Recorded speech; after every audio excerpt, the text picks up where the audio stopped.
السلام عليكم ورحمة الله وبركاته. أهلا وسهلا بكم في برنامج دقيقة كورة. طبعا كل الأخبار عن الصفقات والأخبار الرياضية على الساحة الرياضية مولعة الدنيا، وكله بيطلع يقول لك أخبار، وكل الأخبار أو معظمها في شنك. ركز معايا، ما تمشيش من قدام الفيديو، عشان في دلوقتي أخبار هجيبها لك الخلاصة بدون ما نطلع ترند ومن غير أي حاجة. هنقول لك الأخبار الصح اللي ما وراهاش اي كذب. تعالى نتكلم الاول، نبتدي بمين؟ خلي صفقه بن رمضان دي بعدين نتكلم عنها. هتكلم الاول عن صفقات الزمالك خلص صفقه محمود بن تايج رسميا. طب رسميا ايه؟ رسميا اعاره من سانت تيان الفرنسي. طبعا الزمالك عنده مشاكل ماليه وعنده مشكله القيد. الحمد لله طبعا، يعني خبر حلو للزمالكاوي ان خلاص مشكله القيد الزمالك تلقى خطاب بفتح القيد وانتهاء مشكله غلق القيد او ايقاف القيد. الزمالك دلوقتي خلاص خلص صفقه محمود بن تايج المغربي على سبيل الاعاره. ودي تعالى نتكلم هنا في مشكله مع الزمالك. هو انت ازاي بتعير لاعب يعني مجرد باك شمال هيقضي كانك جايبه بس الماتش السوبر وخلاص؟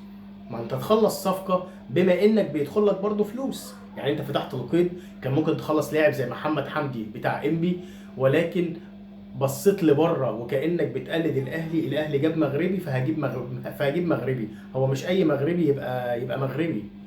دي مشكله عند الزمالك، وفي مشاكل تانية زي موضوع الصفقات في كل المراكز. لما تيجي تتكلم على سيف الدين الجزيري اللي خلاص بلغ اداره الزمالك ان بفسخ التعاقد، وكمان بيشتكيهم عشان الراجل ليه مستحقات ما خدهاش، وخلاص الزمالك مش عارف يلاقيها منين ولا منين. تعالى كمان الزمالك خلاص فسخ عقد رؤى بالتراضي. فسخ عقد رؤى بالتراضي. كمان تعالى اقول لك على مشكله الزمالك كمان في كريم البركاوي المغربي. طبعا اي مغربي هيكون مغربي، ده من وجهه نظر اداره الزمالك. المشكله ان طبعا الزمالك اتكلم مع البركاوي اللي المفروض لعيب حر، لعيب مش في صفوف نادي، ولكن اللعيب قال لهم خلاص انا هتعاقد معاكم والدنيا تمام وهاجي بكره وما اعرفش ايه. والراجل جه اعتذر، قال لك انا عندي مشكله والدي تعبان، مشاكل شخصيه خلتني ان انا ما انزلش القاهره عشان امضي للزمالك واجتاز الكشف الطبي. جه عدى يوم هوب البركاوي يعني بيعتذر للزمالك عن ان هو ما جاش، يعني ان هو عدم وصوله لمصر. قال لك بسبب ان عندي 1 2 3 والدي، وبعدها على طول مضى للرائد السعودي. وكأن ورقة الزمالك كانت في ايد البركاوي عشان يمضي للرائد السعودي بالمبلغ والراتب اللي هو طالبه. الزمالك عنده مشاكل ما تعرفش. هو يعني المشاكل دي مش فكرة انك تجيب لاعب، لا، هي المشاكل دي من زمان، ولكن هو هيستوري منيل ب 60 نيلة. النهارده اللاعب لما بيجي يعني هيمضي مع نادي، فيسأله الناس دي بتقبض ولا ايه ظروفهم؟ هناكل ولا في اخر زي كل شهر ولا مش هناكل؟ هيقبضونا ولا هياكلوها علينا؟ هيقبضونا ولا هنروح الفيفا؟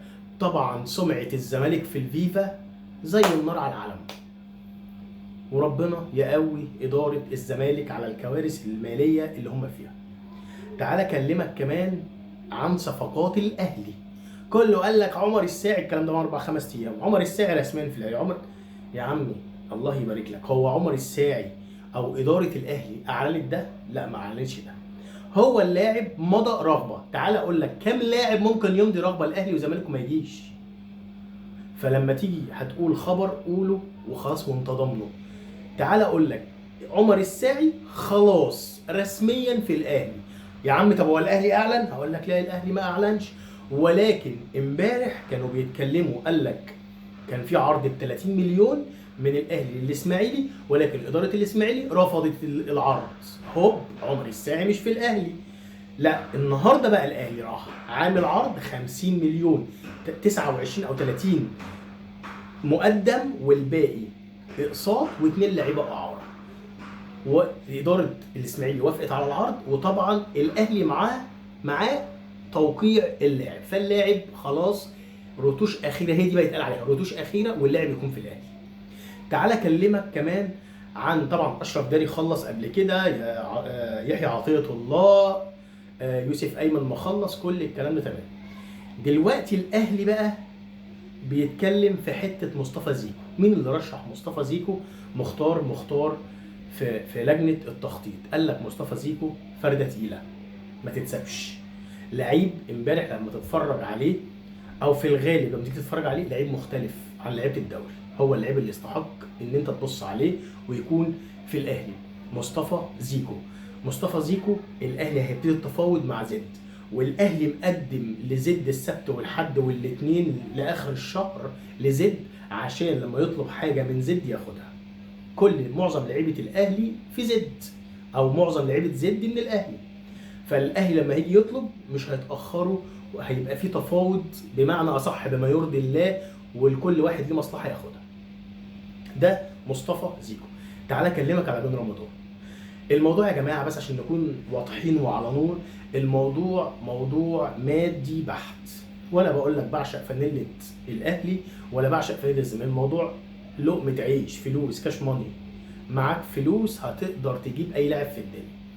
طيب الاهلي كان بيتكلم مع الفريق المجري على 2 مليون يورو و400 الف يورو، وبيتكلم على كمان حته في 300 يعني اضافات وامتيازات تانية. ولكن المشكله في طريقه النادي المجري عايزه كاش، عايزه على الترابيزه، والاهلي بيقول لا انا هقسط. فبنسبه كبيره بالاخص بعد اقتراب عمر الساعي من الاهلي بنسبه كبيره مفيش بن رمضان. ايه انا بقول لك الكلام ده، كل الناس بقى بتطلع تقول لك ايه، بن رمضان في الاهلي، بن رمضان في الاهلي، وكل واحد بيقول لك ويخش وتلاقي ناس بتحلف داخله تقول والله العظيم بن رمضان في الاهلي. يا عم فين بن رمضان في الاهلي؟ بن رمضان الموضوع مادي بحت، والاهلي بيحسبها. الاهلي مش زي الزمالك يشتري اللاعب ويقول لك خد مستحقاتك من الفيفا، لا، الاهلي عشان بيقبض مرتبات في ميعادها ما ينفعش يقول حاجه هو مش قدها، ده الاهلي. تعالى كمان فكره المهاجم لحد دلوقتي لسه صفقه بن رمضان كده وصفقه المهاجم كده، محدش عارف لسه الاهلي هيخلص ايه ولا اصلا مش هيخلص في الاثنين. وياما الاهلي اعشمك بصفقات كتيره ومشي باللي موجود وبياخد برضه بطولات. يعني الصفقات مش هي البطولات، انت اهم حاجه البطولات. خلصت صفقات، انا بشوف ان الاهلي عمل تباديل وتوافيق، ما حطش حاجه زياده.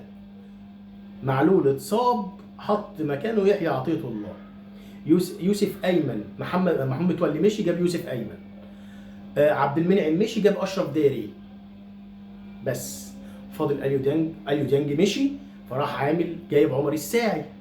في كلام ان السوليه هيمشي، ولكن فكره صفقه بن رمضان هتكون ابجريد في المكان ده، عشان نكون بس واضحين ونكون على نور. مش بقول لك صفقه بن رمضان وحشه والكلام ده، ولكن الموضوع الماده. تعال اقول لك كمان خبر نسيت اكلمك عنه في الزمالك. محمد عواد بيجدد رسميا للزمالك ب3 مواسم تجديد لعواد. ولكن تعالى اتكلم كده في حته كده صغيره. طبعا اللاعب بيكون عنده مشاكل في التجديد بسبب الماده، وانا عايز جنيه والنادي عارض عليه 75 قرش، لا معرفش ايه، لا انا همشي، وتسمع بص خناقه ومفاوضات، لا انا والله هدفع كذا، انا عايز كذا، لا إيه. وتلاقي الدنيا شبه مفيش تجديد ومفيش خلاص، يعني مش هينفع عرض وطلب، انا عايز جنيه وانت ما وفرتليش الجنيه.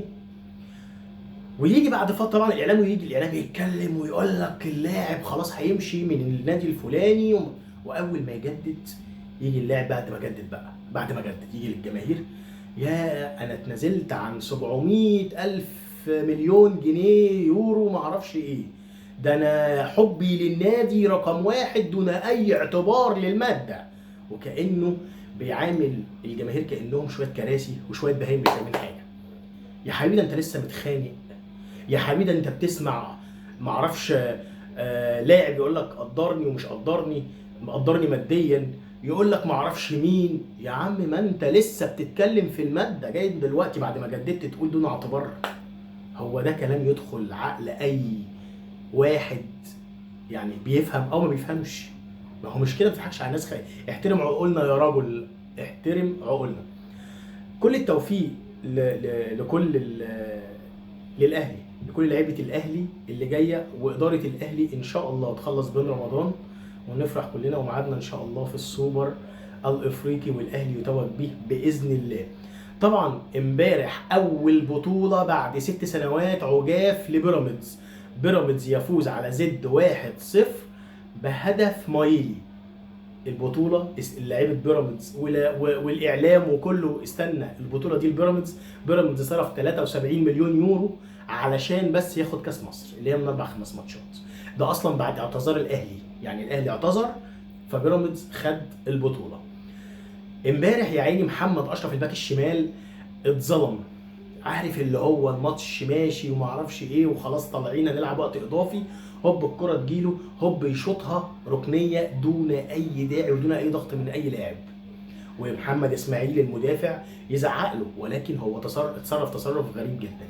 انا وانا بتفرج على الماتش عايز اقول لك ان واثق ان بيراميدز هيكسب، والهدف هيجي من ناحيه محمد اشرف. محمد اشرف لاعب قليل دفاعيا وهجوميا، لاعب كل يعني مثلا كره مثلا مصطفى فتحي، الكره في رجل مصطفى فتحي واخد سبرنت، لكن تلاقي محمد اشرف يعمل تاكلينج بدري قوي يخلي مصطفى فتحي يتصيد.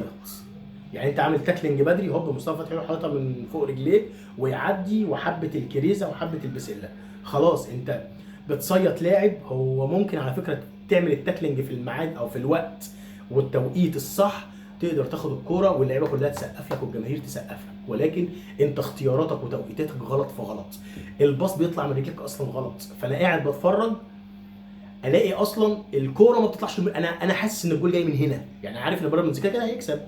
بيراميدز بعد ماتش المصري خلاص، المصري يعني ضربات جزاء تمام خلاص، انت كنت حاطط في دماغك ان زد هيكسب؟ اكيد لا. بيراميدز قيمه سوقيه قد زد 50 مره، فصعب قوي بيراميدز يخسر او زد يكسب. ولكن محمد اشرف كان ثغره واضحه قوي وثغره كبيره قوي في خط ظهر زد. الف مليون مبروك لبيراميدز. طبعا انت خدت البطوله دي عشان البطل الوحيد في مصر هو اللي مش موجود واعتذر وانسحب عن البطوله. انا مش موجود، الاهلي مش موجود، خلاص هتاخد البطوله وانت مرتاح، لانك اصلا مفيش منافس ليك غير الاهلي رقم 1. كده تكون انتهت حلقتي. اتمنى الحلقه تنال اعجابكم، والسلام عليكم ورحمه الله وبركاته.